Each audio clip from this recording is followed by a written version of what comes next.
Let's bring it back to what we've been talking about. So, fragmentation, real issue.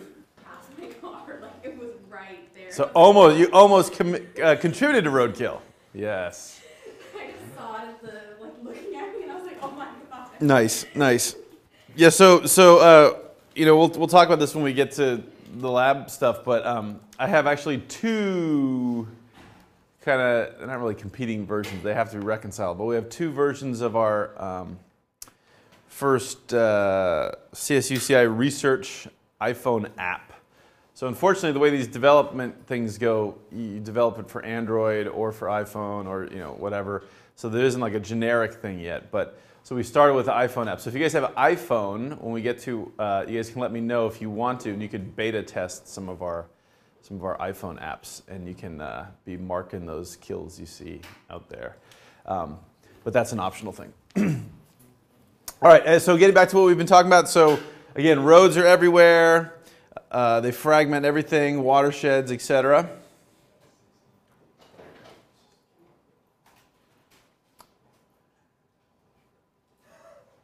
Why is this guy hanging? Okay, we talked about all the small, local scale, regional scale impacts, how roads are increasingly a conservation factor in things beyond what we might just initially think of, such as facilitating invasive species, such as being a threat to relatively rare populations or endangered species. Big part of facilitating resource extraction, the first step in resource extraction. And we mentioned that roadkill now, as you guys were just commenting the things you saw this weekend, an incredibly important factor for many vertebrates, and in fact many insects as well, that have historically gone under the radar screen. We talked about animals going in and around, and we mentioned the lab that we'll talk about in a little bit. The point of that lab activity is going to be to see if you guys can estimate the roadkill in the Santa Monica Mountains, and also estimate the amount of roadkill that occurs across our major roads across Ventura County in, say, a given year. And we talked about fragmentation, talked about the Florida black bear story. Recall these were where the guys are, where most of the largest concentration of kills, I should say, are right here in the northeastern part of the state. And we looked at that, talked about roads, talked about the kind of things that are there, talked about how we could use this data, and how animals don't read signs. And then we mentioned again how this stuff, how animals moving over or under a roadway could be considered, is now referred to as a wildlife crossing, but it's actually one subset of a wildlife corridor. And again, this is our perhaps idealized road, where we have it underground in the sense of being hard for animals to get killed on it, and the parts that aren't underground are elevated. So again, hard for terrestrial animals at least to get whacked. And we showed a bunch of pictures and talked about the scale of impacts. This was the bear in the former Yugoslavia, in the country, now the country we recognize as Croatia, going across, climbing over, bonk, bonk, bonk. And like, oh, he made it. He thinks he's going to make it all the way over, and giant trucks are barreling by, and he can't get off the roadbed, so he turns around and goes all the way back, and thankfully makes it. So this was not a horrible, gross YouTube video with nasty stuff. This guy actually survived, so that was good in the sense that he was able to survive. Talked about fragmentation, talked about salamander tunnels up in the Bay Area. Mentioned how roads are a ubiquitous part of our Southern California conservation and planning and all of those issues, because we increasingly have small islands of a particular ecosystem or community surrounded by lots of human development, and that by definition means surrounded by a lot of roads. Talked about some of the different structures that we could see, different examples of wildlife of structures that allow wildlife to move over or under a roadbed. And some of these are multiple use. We talked about the most sophisticated kind, which are these wildlife overpasses, or sometimes called green bridges. And they were first really given prominence up in Canada, in and around Banff National Park, and actually farther north of there. And then we talked about the Croatian part of the story. I should say that I just got an email. I emailed my technicians. All of our staff and everybody's fine from the big earthquake that hit eastern Turkey, which hit where we work. So not that anybody was asking me, but it's good news that all of my people are safe. This is the famous Croatian forests, well known for all their national parks and expansive protected areas. And we talked about some of these roads. We talked about this, right? Or did I end this? Yeah, okay, I thought we went through this. And how this portion of land, this portion of road, excuse me, has one green bridge, but importantly, when you add up all the different things, the places to go under, the places to go over, it's something like about a fourth of the entire roadway. So that's a huge, relatively speaking, a huge amount of potential crossing options for wildlife. Now, the one I showed you just before is the one up top. Now we can look at this guy, a longer extension, and this is more typical, where when you add up all the bridges and underpasses and everything, it comes up to more about 10% of the total area, and that is pretty good. So most places are even more constrained than is this particular location.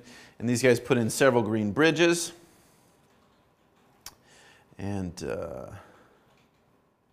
right, and so we talked about that, what some of the construction looks like, different styles, before, during, after. Revegetating, reforesting these soil structures on top of the road. And how these guys have all these things. I just got an email this weekend from the cameras we just put out 2 weekends ago in our Louisiana spot. And we're actually starting to get video now of our of coyotes and stuff visiting our restoration sites using similar technology. And these guys use both that high tech, which is really cool, counters and cameras, but also just the old school track markings, which can be highly effective. And the best thing, as with most endeavors in life, the best approach is to have a whole palette. So doing conservation, it's great to have these really low-tech, simple things that can work all the time, as well as these more sophisticated technologies that maybe can work when, for example, I'm out here in the US and they can still be getting data and transmitting the data to me, for example. So it's wonderful to have a blend, and then you can pick and choose which option is the most appropriate for the particular scene, as opposed to having only one or a few tools that you have to force everything into. So a wonderful tool, probably one of the best tools we have, but this requires staff, right? So you have to have the money to hire someone or volunteers to go out every day or frequently to record this and to reset it, to rebrush it. And just some of the animals that we've seen using these crossing structures in Croatia. Okay, and we mentioned there's slightly different species breakdowns of these guys. And how, if we look at, in this case, the wolf use of these crossing structures, we do indeed see that, yes, they are being used, because we can see these tracks where the animal was here and went across. And every once in a while, they go up to some other strange part of the road, regular part of the road, but the vast majority of all the crossings are at these structures created to facilitate their crossing. So indeed, wildlife crossings can work. That's, I think, where we left it at. I want to finish this part talking about some examples from around the US. This case, talking about roadkill and all this and that, we'll go back to Florida for this. And again, I think I said this before, but just to be clear, so we call the Florida panther, which is listed as an endangered species, endangered subspecies. That's the same thing as that we call a mountain lion.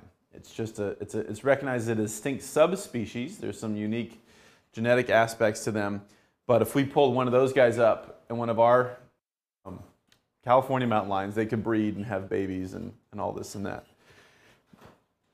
This is the subspecies in Florida is the most threatened of all of the mountain lion populations or subpopulations or subspecies in the U.S. So in this case, this is on a road that has come to be known as Alligator Alley because there's so many alligators on the road, on the side of the road, etc. This originally began as a 2-lane toll road built in '69. Anybody from Florida? Anybody been to Florida? They have a lot of toll roads, right? So whereas toll roads for us in California are kind of a new phenomenon, or in really heavily trafficked areas such as southern Orange County, northern San Diego. Florida, they're a more ubiquitous part of the road landscape, and they've been part of the transportation network for a much longer period of time.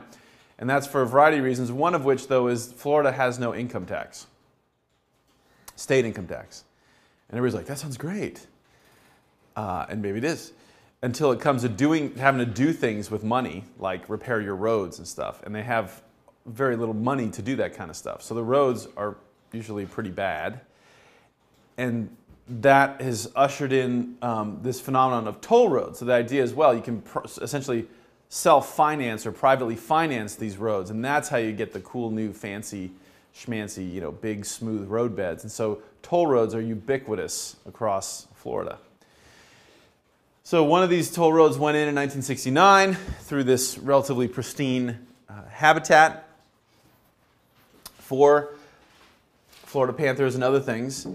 And a huge amount of roadkill going on there, a lot of large things, alligators as well as panthers, and it was realized this was becoming a serious issue. And again, it's an alligator, right? It's not a squirrel. So when you hit an alligator or mountain lion, that leads to actual, significant damage on your vehicle, to say the least, if not actually a serious accident where you or your passengers are injured or unfortunately even killed. So this was, recognized as a problem from many sides. This wasn't just a wildlife conservation thing. So what we did is similar to what we're doing in Turkey, what's been done in Croatia, what we're trying to do here in the Santa Monicas until those folks killed our mountain lions intentionally. But that is put some radio collars on the necks of these guys and follow them around for a while. Let's figure out their normal behavior. Where do they prefer to, or where do they seem to prefer to cross the road, and that kind of stuff.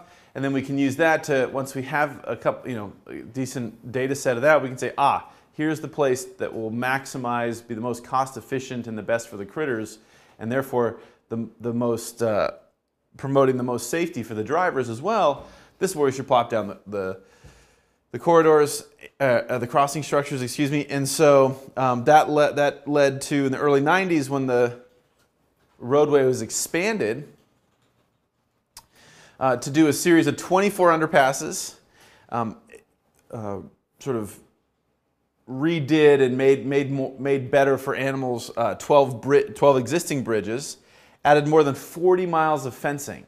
So to keep critters off the roadbed in the first place, and direct them to one of these crossing structures every so often. And then also do restoration, and an important thing that we'll see in several of these, also acquire the land just off the roadbed. One of the problems, particularly in California, that we have a problem with is everybody is developed right up to the edge of the road, right? The Camarillo outlets and all this and that. If there's Camarillo outlets right next to our road, and you and I want to put a wildlife crossing there, right? We have to put the fence on. We have to sort of force them, direct them into these areas. So by definition, we have to be working off of the roadbed. And if that's on parkland or something like that, we're good to go. But if it's on someone's private land, they're like, whoa, whoa, whoa, you can't do that. So it's much, much easier if the land adjacent to the road is in public domain or public control, or we have some right-of-way that we can do that kind of stuff. And that's what these guys realized, so they also did land acquisition along the roadside to facilitate their crossing efforts. And after this, after '93, the Florida Department of Transportation showed a greatly reduced number of Florida panther kills or observations on the roadside, as well as beer. Jeez. Let's try that again. Reduced Florida panther deaths and encounters, bear, deer, bobcat, and alligators. So a success, right? And it costs some money, but many fewer human accidents as well, and so it's better for everybody all around. Here's another contrasting example. This is from Colorado. This is the Shortgrass Prairie initiative. And I put this one in because this is one of the first examples of this really proactive thinking. Thinking, quote unquote, outside of the box. The typical approach has been the agency, the transportation department or whatever is like, hey, we're putting in a road, and then a bunch of enviros go, no, the poor little warm fuzzies, and they go, no, we need a road because people are, congested and we're losing economic and they get angry and they fight and they sue each other, right? So or actually one sues and then, all that kind of stuff. But so what this approach is like, before we even have a particular project listed, let's just get folks together way, way early in the process and decide what we'd kind of like to see and what we're really trying to avoid.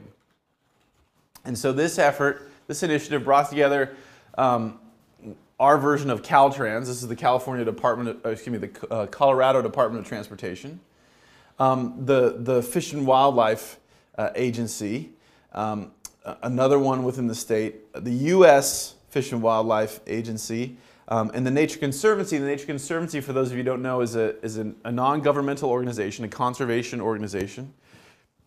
And they do various things, but they're most known for buying land, acquiring land, and holding land, and managing that land. So they're the largest private landowner in the U.S. So they own huge swaths. They own, for example, more than half of Santa Cruz Island. They own a lot of the land out at Ormond Beach. They own all these chunks of land all around the U.S. and actually the world. And they're unique. Most environmental organizations will help, or there might be some local land trust that acquires land or something. Most environmental groups sort of take the approach of raise money to acquire the land and then turn it into a public park or turn it into public ownership. These guys don't necessarily do that. They are involved with that sometimes, but their specialty is really acquire land, hold the land, and manage the land for conservation values. And so these folks all got together and started talking, and they said, okay, over the next several decades, obviously the state of Colorado is going to grow, the population is going to grow. Where are the population centers? Okay, they're here. And then how many people do we think are roughly going to be living here? About this many. Okay, that means this many cars need to be going from this location to this location. And so they did some basic forecasting. And then with that they said, okay, it looks like the places that are going to be the most concern for roadkill, for example, are going to be zones or places A, B, C, and D. And so they started early on, before the projects necessarily even began, they started early on the mitigation planning. So yes, let's just assume that there's going to be more cars going through here. What do we need to do to lessen the impacts of those vehicle trips? And so the approach that basically was decided was a mix of restoration. So there's more places for those animals to have babies and their populations can grow. So you can augment their populations, assuming that some are going to get taken out by the cars. But you can also try to encourage populations to move somewhat away from the roads, etc. And so the flag subspecies here would be the burrowing owl, which is a owl that doesn't, unlike other owls, does not live up in barns or up in sort of hollows of trees, but rather burrows down in the ground, and so they're really vulnerable to a whole bunch of things that mess with grasslands. So that's one example from Colorado. Our example from California, I have another one in a second, but our example from California that would be somewhat akin to this is the so-called tri-agency partnership. I'm not sure the status of this. I haven't been able to figure this one out in the last year or so, given the economic insanity and all of our budget cuts and stuff. But it's still a useful example, even if it's been sort of mothballed. But I don't think it has been. So what this is, the tri-agency, the three agencies are California Environmental Protection Agency, the State Resources Agency, which is the parent entity for California Fish and Game and all of those, California Coastal Conservancy, all of those entities. And the California State Business Transportation and Housing Agency. So in this case, these are all within the state structured entities. And it was recognized that even though these were all members of one government, their purposes were oftentimes at cross purposes with one another. And so these guys got together and said, hey, same idea. Let's do some forecasting. Let's think ahead and anticipate these problems before they happen and put some tools into play, put some planning into motion that will mitigate the impacts before we even have the impacts. And so the idea here was to change the business as usual model. And one example of this is right here. So for example, here is a map of a particular roadbed. And the existing roadbed is in white with this red line going on. And what would happen before this endeavor began, it was the road guys would go out there, oh my God, we got a lot of cars here, we need to improve the traffic flow on this, we need to widen this road. And they would go out and they would start laying out their roads. And then as they're laying out the roads and figured out how they should add more add more lane capacity or signals, whatever it was, then like down the line, then they'd hire some biological folks or have their own biologists. Some of our alumni work for Caltrans as biologists now. They would go out and then they would start to survey for wetlands or endangered species or other sensitive parts of the ecosystem. So if they have biologists, why are they still using the invasive plants and stuff like that on roadways? Why isn't that getting better? I mean, I know it's a whole different topic. So what I would say is, how do I answer that? So one, they're getting better. They are getting better. Absolutely, that's the case. They're getting better with their revegetation palette that they use on roadsides. Absolutely. Having said that, my students that work for them, they don't all still work for them. Some of them worked for a while and then left. They say that it is a difficult slog. That Caltrans is first and foremost a road engineering, road maintenance entity. And some of my students have reported that they're not necessarily always listened to. So they go into a meeting and the biologist will say X, and then the engineer guys say Y, and they usually do the Y thing. So, but that's more of a long conversation we have to have. But so yeah, just because you have a sentinel member in an organization or someone that represents a point of view, which is great, that's the first step. And entities and corporations and stuff really need to be commended for that. It's a whole nother thing to be effective within the organization. And they're getting better, but it's definitely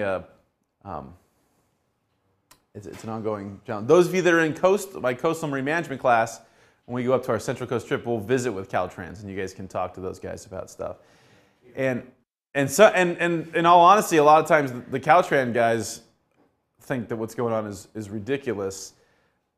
Well, that's a whole other conversation. Yeah. Okay. So let's save that for more extensive discussions. But let's see if we can finish this guy up. So that's what I was just telling you was sort of the existing approach, or excuse me, the historic approach, and this new approach that came in was saying like, look, instead of doing all this stuff, start down the road, and then all of a sudden, oh my God, there's an endangered species, or there's a wetland, or there's a whatever here. Before you even begin, why don't we just have a big database of the whole state that has, and we can't know everything, but at least the gross things like the wetlands already mapped out, let's say. So that then, before we even send an engineer out to do anything, you can do a quick essentially generate a map and go, oh, damnation, look, there's a wetland in the footprint of this road. Hey, just as the first pass, let's make the road alignment over here so we don't, tweak that wetland as much or something like that. Not a complex thing, but again, something that requires a little bit of forethought, a little bit of planning, a little bit of setting up of databases, and it's been very helpful. So the goal has been to change business as usual, to try to make these road projects not take 20 years to be done, to have them be done on a more routine basis. Most of these projects that have any kind of environmental impact, it's decades and decades of, not decades and decades, but at least a decade or so. I think of back near where I went to high school in the San Francisco Bay Area. There's this place where these roads, several major freeways merged. And like, oh my God, it's always slow in commute time and this and that. So these guys proposed a flyover where essentially one roadway came up and you kind of go woo, way crazy high and then come down and merge. And they looked at it and said, oh no, that's not going to meet capacity. Or we'll build that within a couple years, it won't work. That story I just said was 1969. So they said, okay, it's not worth building this thing. It's not going to be capacity. It's not going to pay for itself. They actually ended up building that thing in the 1990s because they're like, oh my God, we're so screwed. We don't know what else to do. And so this notion of designs taking forever or old designs being recycled, it's just a huge problem in our state because of all of the regulations and all the double checks and everything we have to go through. So timely delivery of transportation projects is a real thing. It's a huge problem. And these guys want to produce and they decided that instead of just producing projects that don't totally nuke the environment, they said the new mantra should be when they do one of these projects, the project should protect or restore the environment. So put it on its head. Not that we should try to make it less bad. We should try to make it a positive structure by, again, facilitating wildlife crossings where there aren't wildlife crossings or whatever the case may be. Brittany. If you have an existing road, Mm-hmm. how long would it take for you to build like a green bridge over it? I'm just curious, like time-wise, if you wanted to like shut it down for like 2 years and then build a bridge. I know that won't happen, but I'm wondering. Is anybody here for Carmageddon? So that was one little teeny bridge. That wasn't even a bridge. That was one half of a bridge through the Sepulveda Pass, and that was like Carmageddon. The world's going to end, and all this and that. So that's an interesting question. A couple years ago, when a fuel tanker guy was driving too fast and took a turn too quickly going towards the San Francisco Bay Bridge, overturned. Huge fire, melted the road and essentially shut down this one part of this major artery in the San Francisco Bay Area. And people said, oh my God, this is going to be screwed for a couple years and this and that. And Caltrans looked at it and they said, okay, here's what we need to do. And they made the contract, they gave economic incentive for the contractor. They said, instead of just doing a regular bid, we're getting off topic, but real quickly, how this stuff typically works, in many cases, agencies are required to take the lowest bid.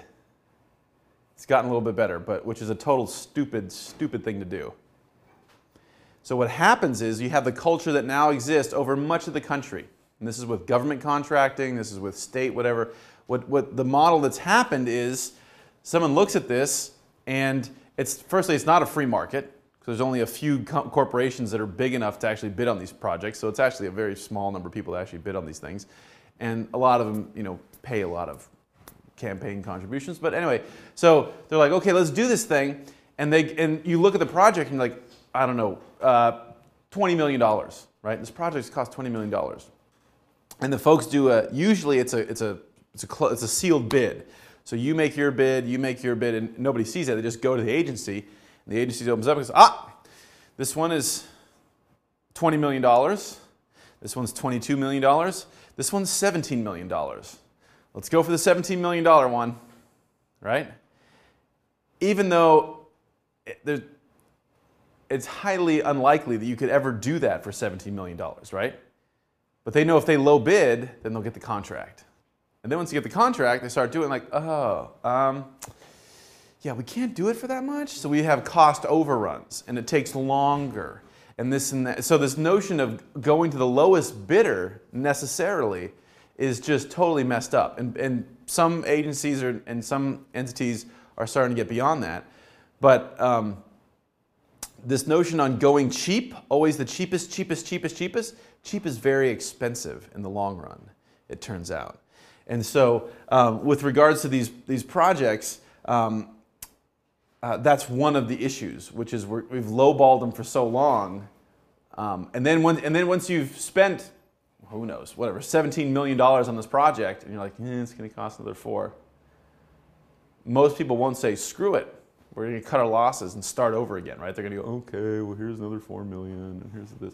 And it takes longer. So this project in San Francisco, they took an opposite approach, and they said, we have looked at this. This is going to cost about, whatever the hell, $20 million. That's not right, but whatever the amount was. And they said, okay, if you're going to bid on this, you have to get it done by date X. And if you don't, every day that you go over, you start owing us, I forget what it was, like $500,000 a day. You owe the state. Also, if you finish early, you get, I don't know what it was, like $250,000 more a day that you do early. So there was this incentive built in that said, if you're going to bid for this, you're going to go into this agreement, and if you go early, you'll make more money. If you get it done early and safely and correctly, you'll get more money. If it takes you longer, you're not going to make as much money. And that proved to be an incredibly, and people said they're never going to be able to build this, finish this road pass, this structure in a few months, and they did it in record speed, and they won all these government awards because of that. So if you're smart about it, we can do better. But anyway, so that's California's tri-agency partnership. You guys get the idea?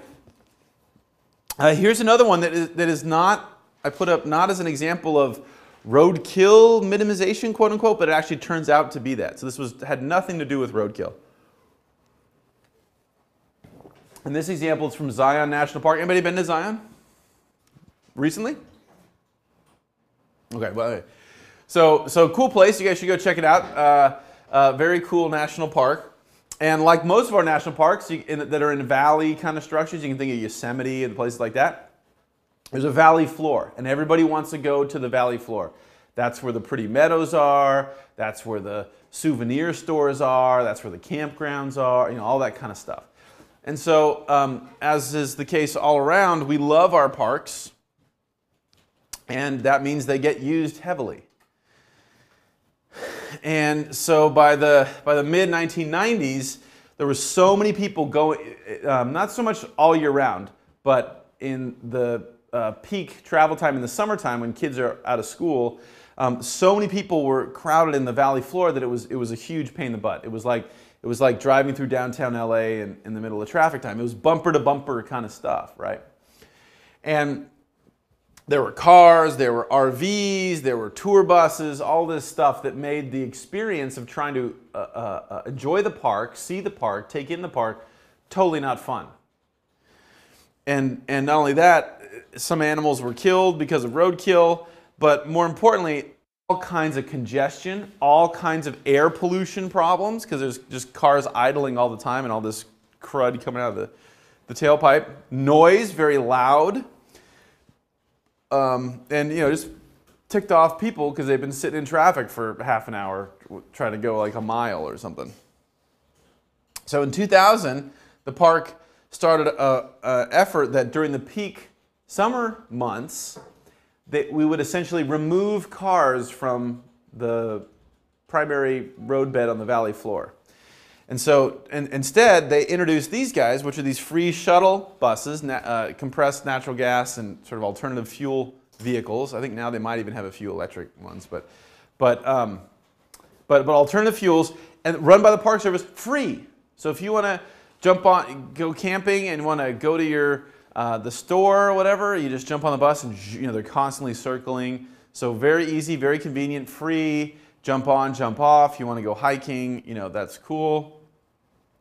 And worked out very, very well. And now everybody loves this. The first little bit, people are like, I'm American, I should be able to drive a car, right? But then after a little bit, people are like, this is actually much better. It's much quieter. You can ride your bikes. You know, your family can ride your bikes along the roadside, not worry about getting taken out by some angry guy who's been stuck in traffic for God knows how long. Reduced the air quality, reduced the roadkill, reduced the carbon emissions and pollution in general from that area. So it was one of these things that wasn't so much designed as a roadkill thing. It was more of a visitor experience type of thing, but had direct benefits in terms of reducing roadkill and the possibility of roadkill, and also the reduction of accidents, essentially making driver accidents zero by definition during that time of the year because people weren't allowed to drive there. So that's an example from Zion. And then this is the Roadway Animal Detection System. I emailed these guys last week when I was updating this lecture and have not heard back from them. So I'll just give you my understanding of this as about a year ago, and with a caveat that things have changed a little bit.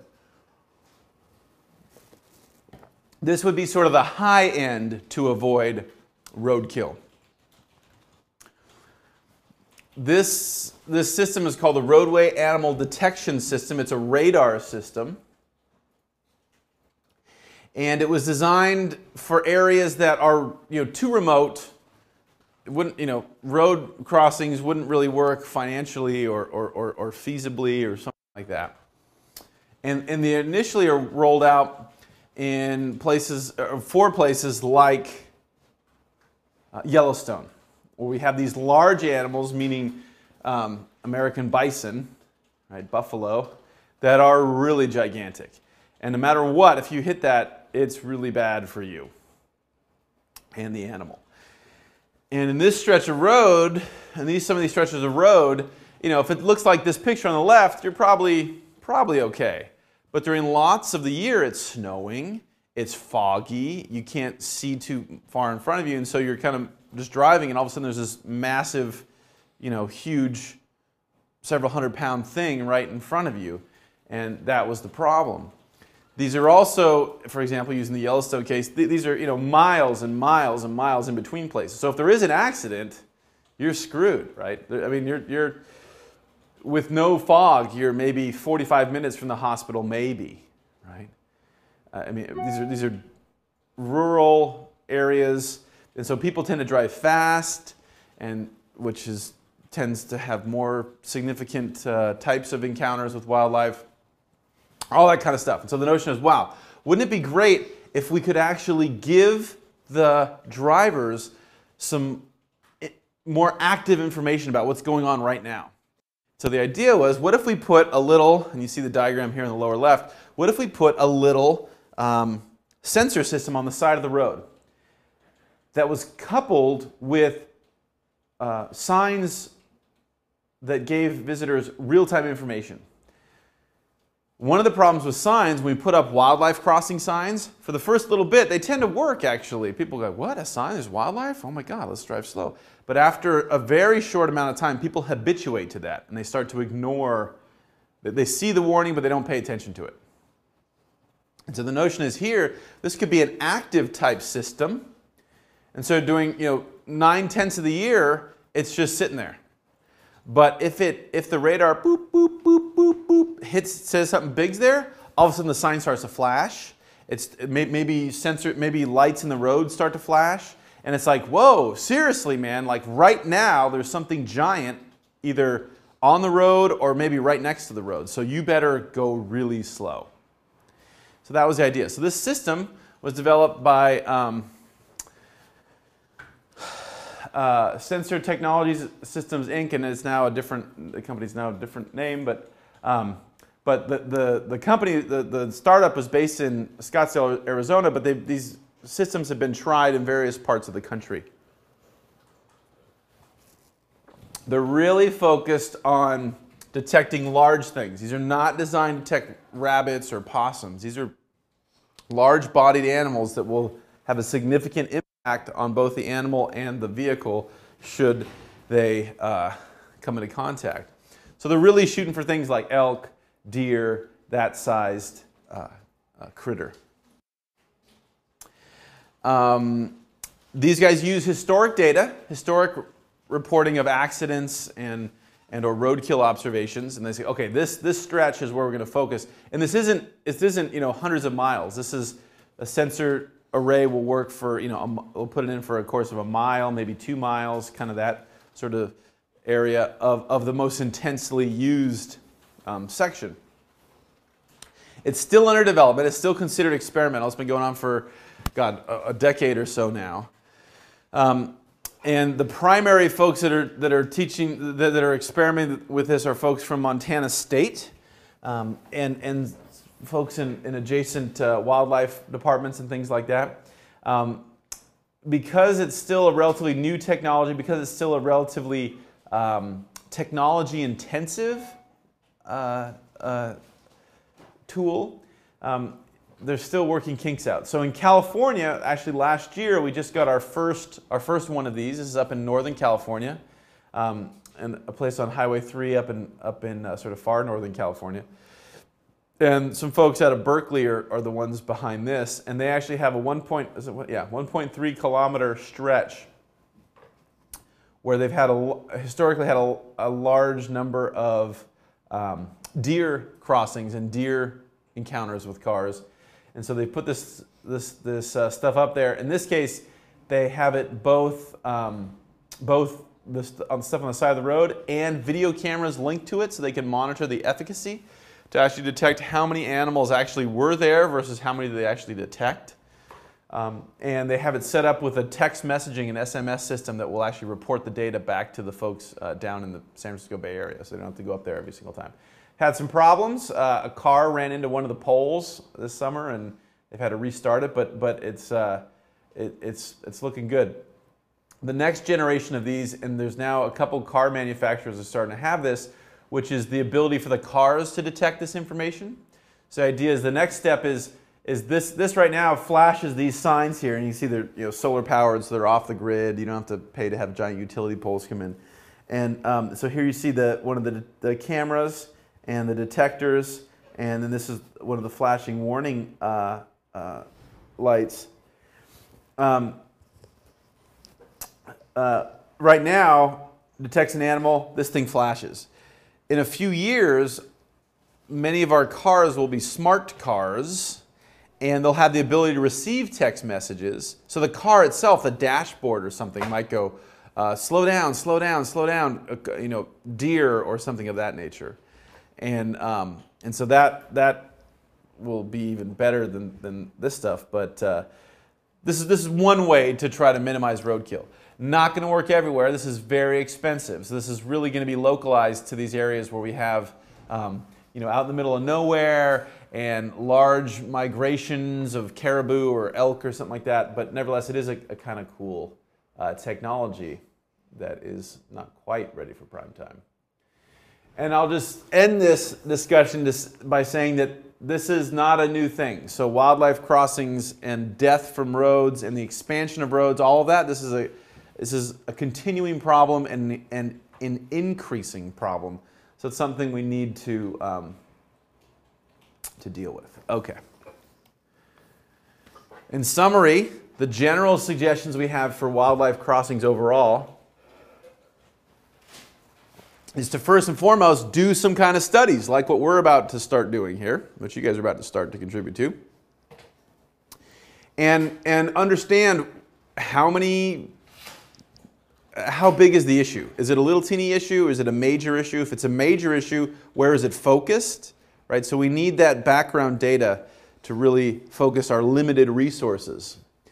The next thing you could do would be to retrofit existing structures. So existing underpasses or culverts, that kind of stuff. Is there a way to relatively easily tweak these a little bit, add some fencing on either side to make that more likely to be used, etc.? That's a relatively cheap approach. What we're discovering, and what we've discovered here in Ventura as we've tried to talk about this, is that private ownership right up to the road is a problem and is not conducive to facilitating wildlife crossing. So the next level of things to do would be to, if possible, acquire land or at least get an easement on some of the land right next to where you want to put those crossings, so that you can actually do those crossings, and allow that to happen. Always, always, always, as we learned from our tiger salamander example, we want to monitor the efficacy of these crossings. Are these things actually working? And it's completely unacceptable to spend a huge amount of our scarce dollars and not spend a fraction of that cost over the course of many months to many years to actually see, does this thing work? Again, everybody's always afraid of saying we spent $4 million and now that was a wasted amount of money. But it's even worse to spend $4 million this year and $4 million next year and $4 million the next year and $4 million the next year, all because people were too afraid to look at it critically and actually see, did it really work or not. So I would add to that, we need to give our public agencies the flexibility to try things that won't work and not come down on them and treat them like, evil things that are against the Constitution, if they experiment with something that turns out to not work. Experimentation means that we don't know exactly what's going to happen. One of the things we can easily do that's super cheap and is probably even the first thing to happen right after the roadkill studies is just add more signs. Not necessarily effective, but at least that's a relatively cheap fix, a relatively cheap thing to do. And that will reduce the speed of some folks. The next level, another thing you could do is actually, this requires more public policy folks involved in the cities and local jurisdictions, but is the idea of decreasing speed in these various crossing intense areas. And that tends to be controversial because people like to go fast in our country and people really hate to be told how fast they could drive. But that is one thing and when you say the speed limit is 40 miles an hour, that doesn't mean people are driving 40 miles an hour, right? But it means at least they're probably not driving 100 miles an hour. And so bringing down speed limits, reducing speed limits is one thing that seems to work, seems to improve things, doesn't solve things perfectly.